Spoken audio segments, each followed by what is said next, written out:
Breaking news. Turkiye are your women's 2026 VNL champions.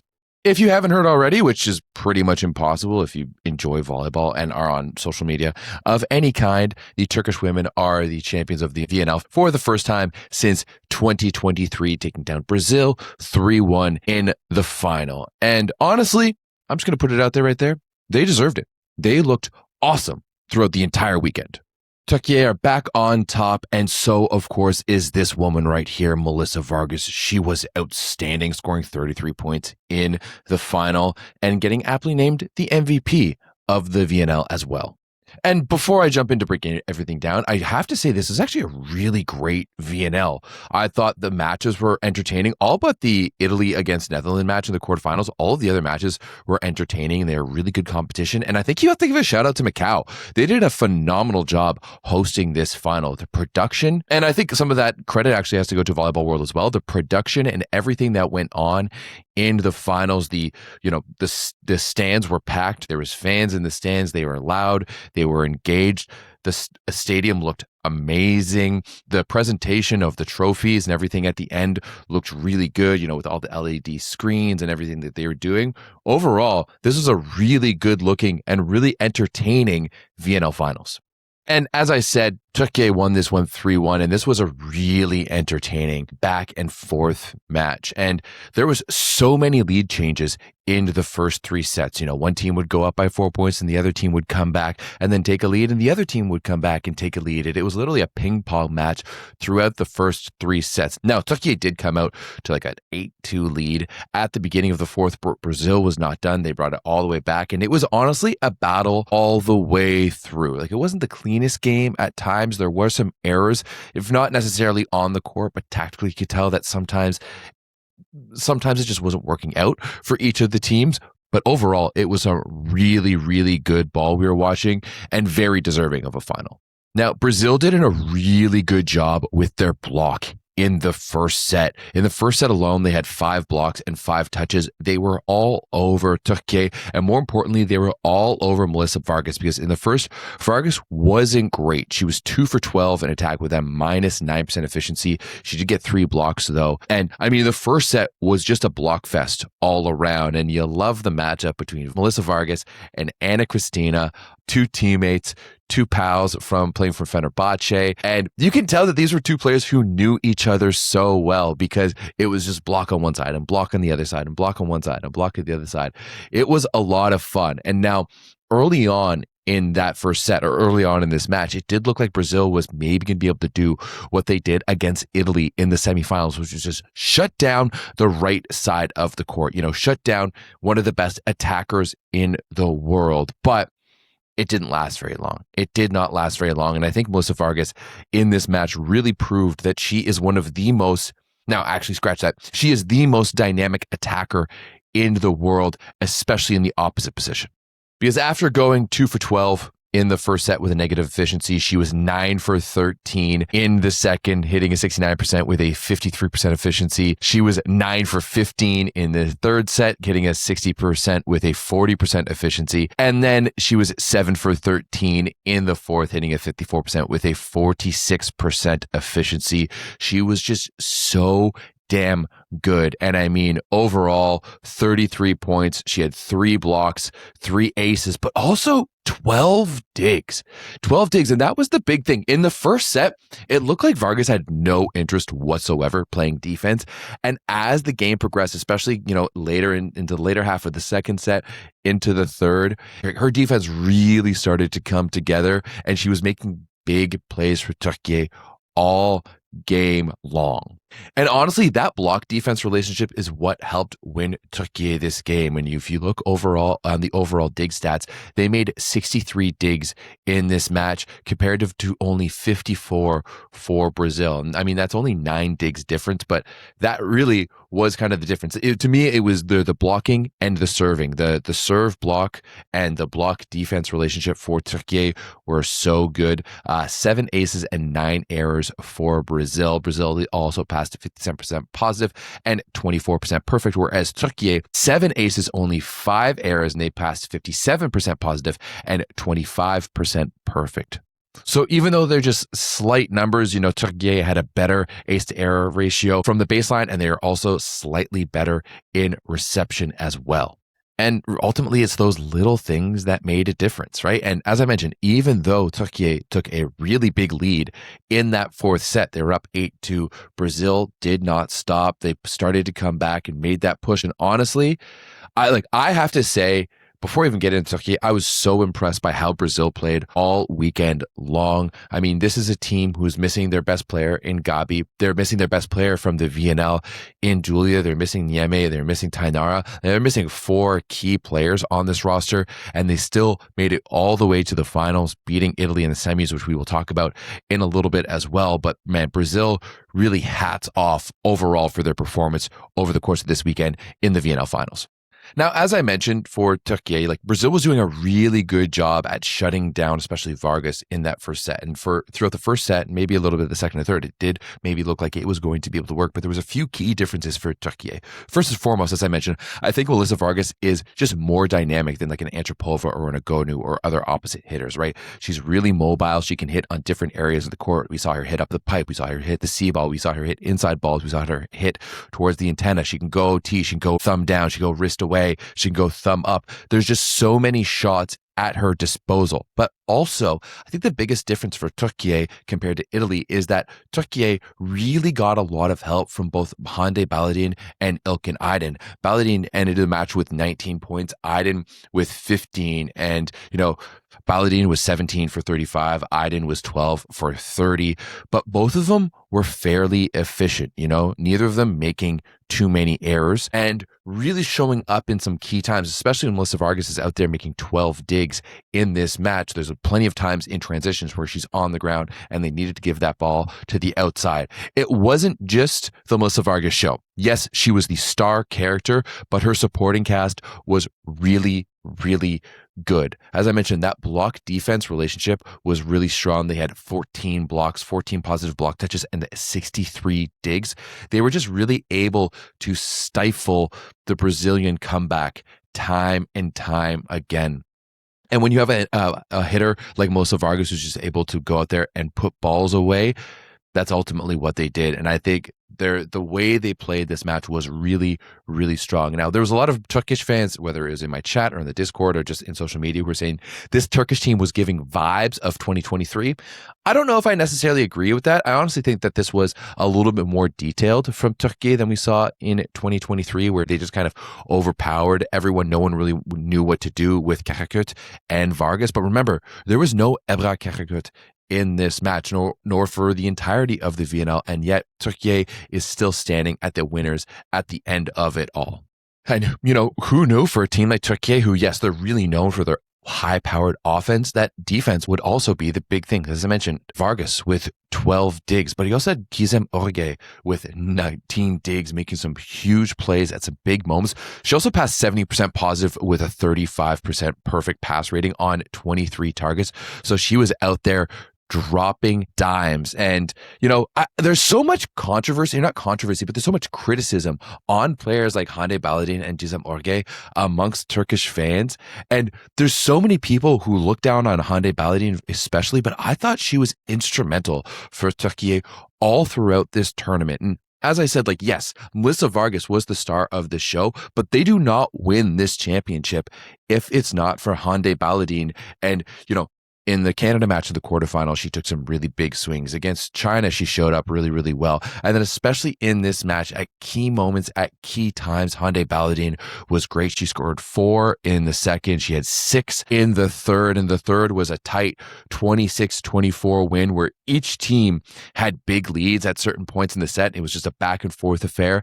And then she helped close things out with 5 points in the fourth, going 4 for 7 in attack with an ace. And, same thing with Gizem Orge, down the stretch, look at those passing numbers in that fourth set, 86% positive, 4 digs, huge, just huge.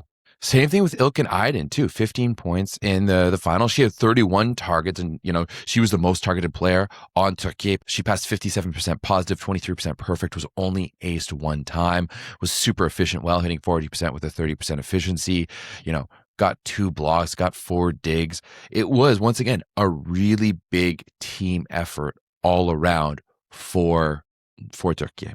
But ultimately, at the end of the day, as good as the surrounding cast was for Turkiye, Melissa Vargas was just something out of this world. She was so good offensively.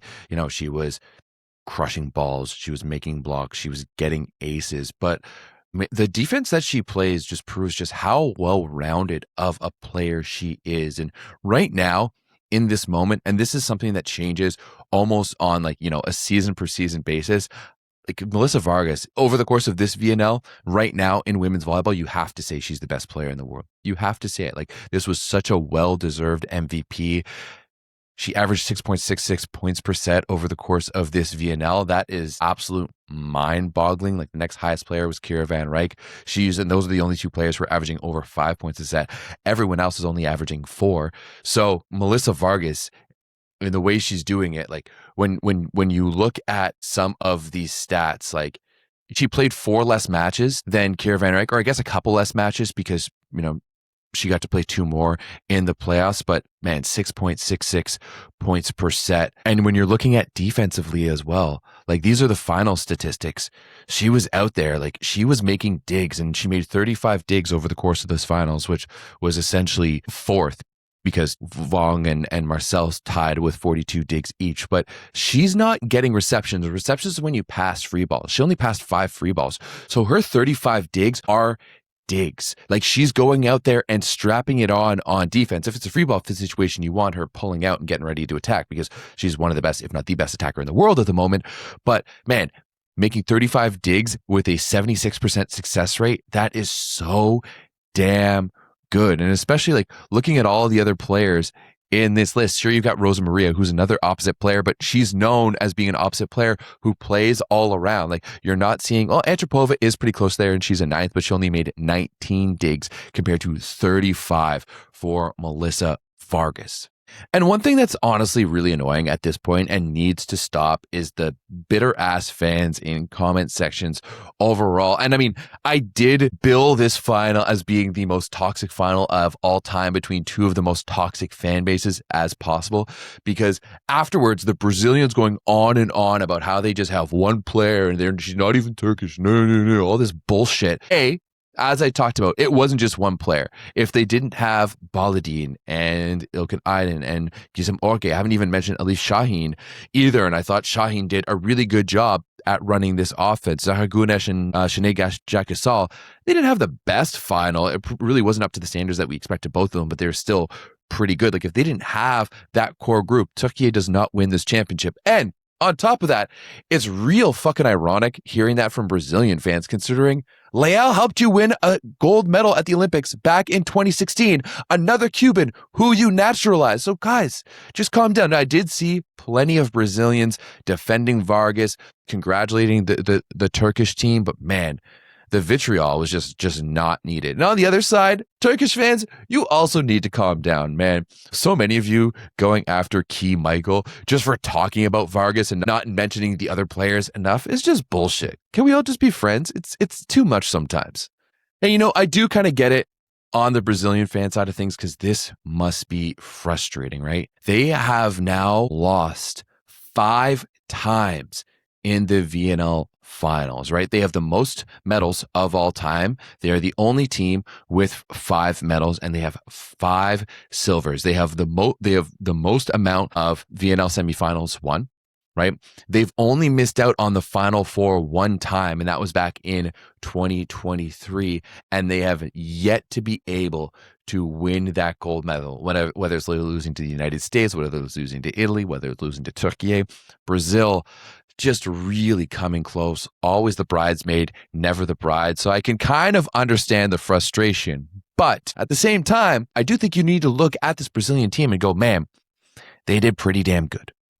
They did pretty damn good for a team who was missing their best player in Gabi, was missing their best player in the VNL, and the best blocker in Julia Kudis, was missing their best libero in Niemi. On that point, I thought Marcel did amazing. And I also thought Lucia did an awesome job subbing in for Julia as well. And they're also missing the depth on the right side with no Tainara. So I think when you're looking at this Brazilian team, I without Julia Kudis, I didn't even think they're going to be able to get past Japan. They proved me wrong against Japan. They proved me wrong against Italy. They played the best game of the tournament, in my opinion, was that semifinal between Italy and Brazil. And Brazil did such a good job as a team. Now, I talked about it a little bit in the finals, how they were really able to shut down Melissa Vargas in that first set, but they did that to Antropova and Agonu all match long against Italy. And before we talk about this match, just looking at some of these stats, like it was so damn close. Literally nothing separated these two teams in this match. It was so damn good. And these stats were all dead even heading into the fifth set. This was, as I said, I think it was hands down my favorite match. I'm super happy. I woke up at 3:30 in the morning to watch it because it was so damn good. Brazil was so good in the block, 12 blocks, 14 touches in this one. Ana Cristina, who, in my opinion, and it should be everyone's opinion, was the second best player in this VNL final. She had 23 points, building on the 30 points she had against Japan in the quarterfinal. She went 22 for 55 with an ace. You also had Lucia coming in with 4 blocks in this one. Attacking wasn't that great for 5 and 11. Rosa Maria was solid too, going 14 for 36 with 15 points. I thought Julia Bergman really took a big step forward over the course of this VNL. She had 15 points in this final. Offensively, I think she kind of goes up and down, but in serve receive, she was so damn solid. And overall, I thought Brazil just played a really strong team game. And, when you talk about Italy, I've seen Italy fans being like, it's because Antropova and Agonu didn't play well. And, it's Velasco's fault because he didn't bring in Agonu earlier into the VNL to get her ready. But to me, the fact that Antropova and Agonu struggled in this match is just really credit to how well Brazil played their block defense. Now, I do think that like Stella Nervini is the player who kind of carried the load for Italy down the stretch, especially earlier on. She was 4 for 8 in the first set in attack. She was 3 for 9 with a block in the second set. Like, she was consistently leading Italy in offense. And honestly, that's not what you want from a young Stella Nervini. Like, it's amazing that it's happening, but you need to have that scoring come from an Agonu and an Antropova. And I think that was the big difference between Italy and Turkiye, is the fact that Turkiye is just a little bit more experienced. And I didn't think Miriam Silla had a fantastic game altogether. I thought she was pretty good. She took some big swings down the stretch. She made some awesome plays on defense, but offensively, she just wasn't quite there. And Silla kind of struggled down the stretch. She did have 12 points, but at the same time, she was 12 for 35 with just a 17% efficiency. And, I've seen a lot of people criticize Italy in this match, but I think people need to remember just how close their string of wins have been. Yes, they won the VNL and the Olympics in 2024. Yes, they won the VNL and the World Championships in 2025. Right? This is the first tournament they have lost since the 2023 European Championships. But I think you need to remember just how close some of those matches against Brazil were. Playing Brazil in the VNL finals last year, playing Brazil in the semifinals of the World Championships, playing against Turkiye in the finals of the World Championships last year. They've had some very, very close results. And at the end of the day, this result doesn't define this Italian team. And at the same time, I do think that there are some big positives to take from it. I think, once again, the play of Stella Nervini was absolutely huge. Eleonora Forcino as well was, I thought, a really good, strong stand-in. And I thought she did a better job than even I could have expected for Monica Di Gennaro, the GOAT of the GOATs in the libero position for Italy. So just because they lost one match, a very good, very entertaining, tightly fought match that, went to the limit 15-12 in favor of a Brazil team who was locked and loaded, I really don't think this is a loss for Italy, and there's no reason to be going to point fingers. And sometimes Italians just need to learn to lose graciously. You don't get as toxic towards other people as other fan bases do. You just get toxic towards yourselves because you all expect perfection all the time, and it's just not realistic. Now, I won't lie, I did not watch the bronze medal match. It was on at 4 a.m. my time, and I had already woken up early the day before, and I had gone out the night before. And for anyone who watched my watch along, shout out to all you, you'll know how hungover I was for the Turkiye against Brazil final. But overall, it was going to have to take something really, really special from China to be able to go after this Italian team. Italy bounced back really well, especially Antropova. Antropova went 21 for 42, hitting at 50% with a 45% efficiency. She also had 4 aces. She was just so damn dominant, and Italy's offense got a lot better in this match with a 34% efficiency. And honestly, I think you just need to give a big shout out to China. Like, this is a team who, had they not been hosting the finals, shouldn't have even been in the final 8. They were pretty atrocious in the second half of the VNL, and even making it to this point was good. They had such a good match against the US, and this is not the Chinese team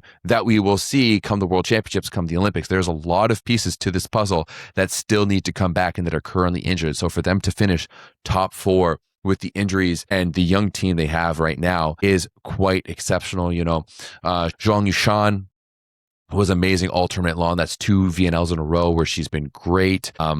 We saw multiple teenagers coming in throughout this tournament as well. So I think if you are a Chinese fan, you need to be very, very hopeful. And for the rest of the world, watch out for China, right? They definitely got overpowered in this weekend, and it was the same thing in the semifinals against Turkiye as well. I think they did a pretty good job, and it was funny after the semis, Key Michael messaged me. She goes, the Chinese coach must be watching your videos, because he said the exact same thing as you did. It seemed like we were kind of playing with house money against the USA. And once they got to the semifinals against Melissa Vargas, and Vargas was incredible in this one. Melissa Vargas was 21 for 40. She also made 14 digs. She led the match in digs for Turkiye. She hit 53% with a 47% efficiency and also got an ace. But once China got up against Turkiye in the semifinals, you could just see that gap of where Turkiye are now and where this current, version of this Chinese team was at the same time. So I think they did a really, really good job down the stretch. And when it comes to China, I'm really interested to see what's going to happen to them at the AVC Championships this year, because I'm going to be interested to see, are they going to be able to get Wu Minjie back? I heard they will be able to. Will Li Yingying be back? I heard maybe not. Like, what is this Chinese team going to look like at the AVC Championships? And I think they're going to be able to compete with Japan for this spot to the Olympics, and that will definitely be one that I will be keeping my eye on. Now, I'm just going to wrap things up by giving you my dream team. Volleyball World is no longer doing a dream team, which I have already given my thoughts about. I thought that's a good idea. I thought maybe they could just do one for fun without giving away, the money for it. They decided not to. So I will give you my own dream team. First and foremost, Melissa Vargas, MVP, also best opposite. She was incredible. Like, when you look at her numbers down the stretch, especially in the finals, 27 against Canada, 23 against China, 33 against Brazil. Gross. In the finals alone, she averaged 7.5 points per set. 7.5 points per set is just ridiculous. And you look at some of these numbers too, she was so damn efficient, especially against Canada and China. Sure, she did get blocked quite a bit against Brazil. It was mostly in that first set. She got better and better as that match went on, but there's no doubt Melissa Vargas is my opposite and my MVP for my dream team. Also, you got to go with Ana Cristina. Ana Cristina de Souza, in my opinion, was the second best player in the finals. 30 against Japan, 23 against Italy, 25 against Turkiye. I thought her and Julia Bergman were the best outside duo pairing in this tournament as well, and she deserved all of the flowers. She was outstanding in this VNL finals. I'm also going to give my other dream team spot to Hande Baladin. I thought Baladin was so good, and when you look at her numbers in the finals, they were the best of her VNL. 14 against Canada, 11 against China, 19 against Brazil, but it's also these passing numbers, passing 62%. And when you look down the stretch, she was also the second best passer, passing 20 successful passes, for whatever that means, with a 25.97 success rate in the finals. And also one of the best receivers all in all throughout the course of this VNL. But once again, 19 points in that finals. I thought she took some really gutsy swings. Like there were some moments where I really don't think Turkiye wins the quarterfinals against Canada if it's not for the way that Hande Bolladin plays. I mean, just look at some of these numbers. She was 13 for 20 in attack, a 55% efficiency, and she was taking gutsy swings at gutsy times. Remember, Turkiye was down 17-12 in the second set. They were going to potentially go to 4, go down 2-1, and Bolladin was huge, taking some really gutsy swings in that moment and then showing up the way she did, her best performance in that final match, 19 points against Brazil, passing 48% positive. Yes, she did get aced 5 times, but still, I think Hande Bolladin really deserved a spot on my dream team. Next up down the middle, I'm also going to go to Sarah Farr. Sarah Farr, so solid for Italy over the course of this tournament. I look at going 8 for 10 against the Netherlands. She went 6 for 12 with 4 blocks against Brazil, and then 11 for 16 against China in the finals. Sarah Farr, she's just a consummate professional, shows up no matter what. And if you see, like, these are just normal numbers for her. She was so damn good, so damn solid, played more than a bunch of the other starters as well, came back in week number 2 and was just solid all throughout to the finals. My other middle blocker for my dream team is going to be Lucia, the middle blocker for Brazil, who came off the bench against Japan. And now offensively, there was some times where she wasn't all that solid, but blocking wise, so damn good. She had 10 total blocks in the finals. In that last match against Turkiye, she went 7 for 9. There was definitely some points too where I thought that whether it was Roberta or Macris, depending on who was setting, because they subbed in Macris partway through, that they should have gone to Lucia in the middle, because her ability to hit the sidelines, go over Orge's shoulders and hit the sidelines with her deep shots is really, really good. She's only 22 years old, so there's a really big potential from Lucia in the middle. I thought she was so stellar, and I loved watching her. Next up, my setter, I'm going to pick Diao Lin Yu from China. And now she is a player who we didn't even expect to see over the course of this VNL, but she came in big at the end, and I'm fully going to say it. China isn't even here without Diao Lin Yu. They do not make it to the semifinals if it's not for Diao Lin Yu and the way she stepped in and set for China down the stretch. She was just really good, really solid, really settled everything for China offensively and really showed up. And on top of that, it sounds like she hasn't even been playing. Like, she's been working at a university, just came back to kind of help this national team, and she showed up in a big way. So Diao Lin Yu is the setter for my dream team. And finally, in the libero position, I'm going with Gizem Orge. I've already talked about her. I thought she was really good. The captain of this Turkish team, she stepped up in some really big moments, passed really, really well in that final, especially stepped up when they needed her to, made some really big plays. And especially with Karakurt being gone, she is one of the emotional centers of this team right now. So the VNL for the women is done. Of course, the men's VNL gets started just this week. I'll have a preview up for that shortly. Next up, we have the Continental Championships, where the winners will get a berth straight to the Olympics. So that is a huge tournament. You'll definitely want to watch those. I think those are going to be huge. This Turkish team is going to be very interesting to watch. Will they get Ebrar Karakurt back? You know, I'm excited to see if they are. I've heard some rumors that Karakurt might not be coming back for Turkey, that she may not be ready in time, and I really hope she is, because I've really enjoyed watching her development on the left side. I think she's really evolved as a player, and I'd love to see how she can benefit this Turkish team. And if they're looking this good right now without Karakurt, and they can get a second offensive option on the left side, that could be very, very dangerous. And on the flip side, can Italy respond? Can Italy come back and be the best team in the world that they have been for the past little bit? Can they figure out a few of those, things that maybe weren't working against Brazil and go try to win that European Championship that eluded them back in 2023? But thanks for everyone who followed my VNL coverage this year. Once again, the men's will get started in just a few days, and I'll be hitting you guys up with a breakdown and some live streams for that one too. Peace.